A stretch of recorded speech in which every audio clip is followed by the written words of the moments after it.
Today on Songs of Praise, the inspiring story of how one church became a beacon of hope to a village devastated by huge floods. It was a place of sanctuary and peace. And we see how the villagers were taken aback by a donation from a Muslim group from Yorkshire. And he looked at me and said, well, you would have done the same for us. I would wonder whether we would. I'll be finding out why one of Britain's favourite hymns has a special place in the hearts of fans of the FA Cup. And Dan will also reveal details of how you can apply to be part of a choir singing Abide With Me at the FA Cup final.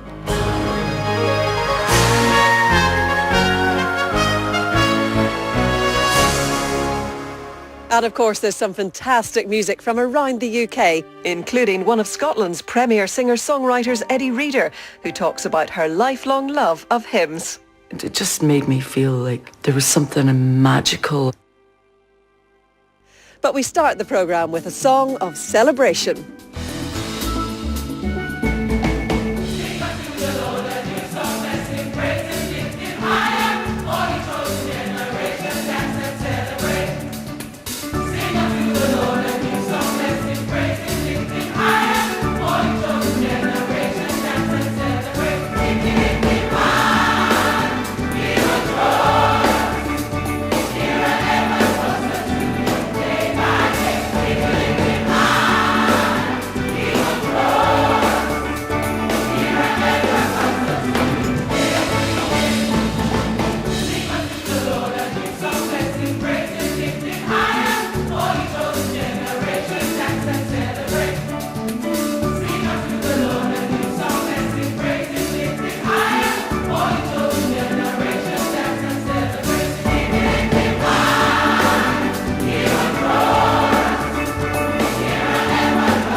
A year ago, Britain was in the grip of some of the worst winter floods for nearly a century.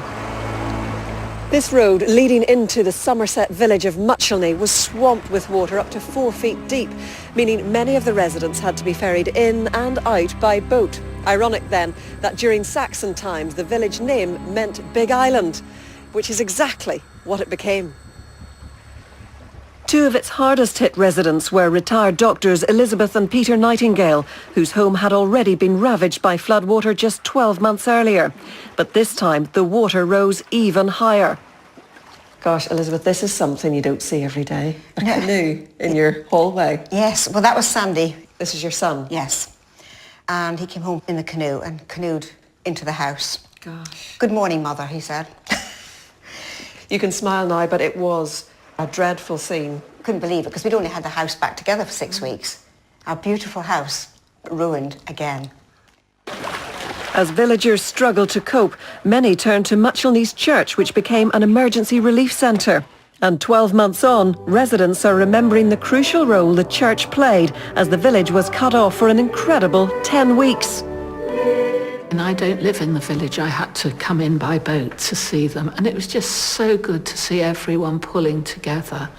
It was wonderful the way The church was being used as a distribution point for post, for papers, for food, a doctor's surgery. It was just good to see the church being used as the hub of the community. Butternut squash, pea and ham, lovely parsnip.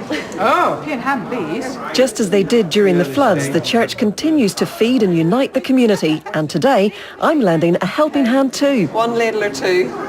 No, that's wonderful. Is that enough for you, sure? I am. And help yourself to some bread and some... I think everybody in the village came into the church, be it to collect posts, to look at the food, to choose something, or even for the services were packed full of people. We had in one of our services an island drawn on a big board, and people were asked to write the good things that were happening, and we covered that island with post-it notes, actually saying things that were good, things like meeting neighbours.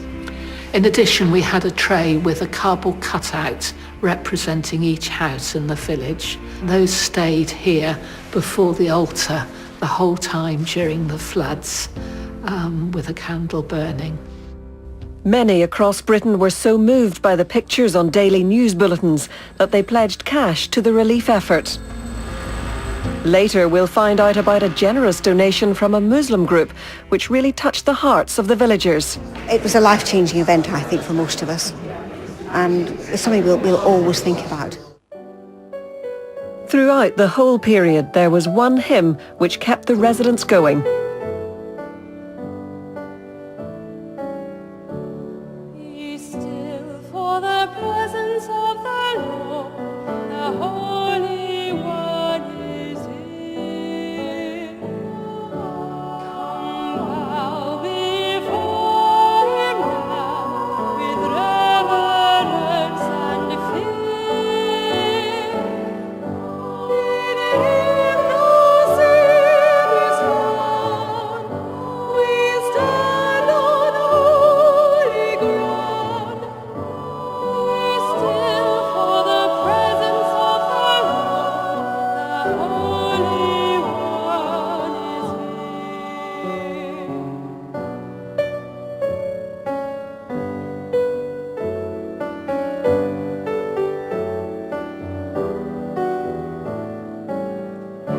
Be still, for the power of the Lord is moving in this place. He comes to cleanse and heal, to minister His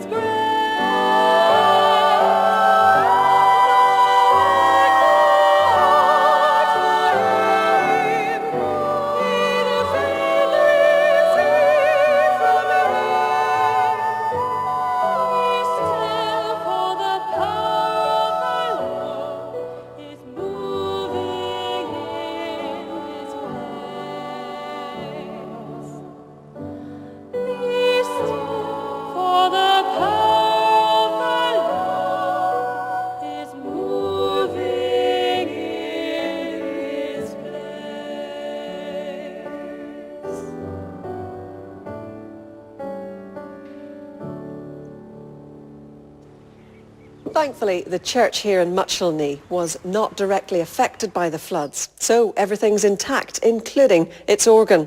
This instrument is at the heart of pretty much every church service up and down the country. But for one man, it's become a key part of a unique musical mission.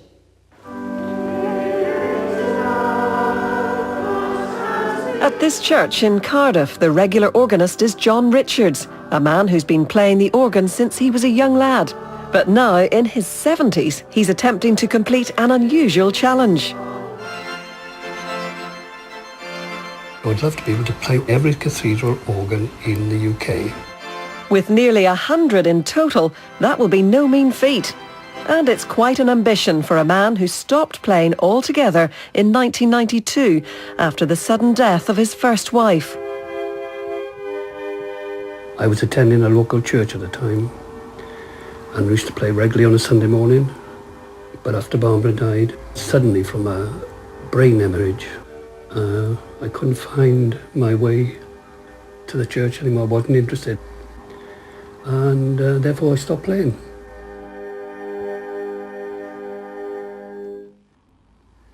And then suddenly when I meet up with Lynn, we talk, and obviously talk about your background, and Lynn found out that I was an organ player.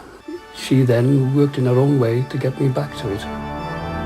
John's second wife, Lynn, hoped his musicality would return if he had the chance to play some of our finest organs. So she secretly wrote letters to cathedrals asking permission for him to play the organ.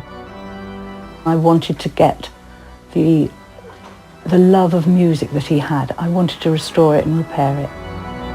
It worked. In 1996, John took on his first cathedral organ, and soon he'd played 74 of a possible 94. The very first cathedral, which was Worcester. Look at you there. See, look at a happy smiley face. I've still got a happy smiley face now. So that's the first one. Westminster Cathedral. Do you remember? I was playing this organ almost in the dark. And we were scared we were going to be locked in overnight. Yeah, I know. Absolutely tremendous. Right, do you remember the cat in Truro? Yeah. And it used to sit on the altar. I sit on the altar. This great big enormous cat. And people used to say, who's allowed a cat? And they used to say, well, it's one of God's creatures, why shouldn't it? Yeah. That was fun. As well as taking photos, they also record every cathedral organ. See if you can identify which cathedral. So get ready and listen to this. Okay, here we go. And then where is it then?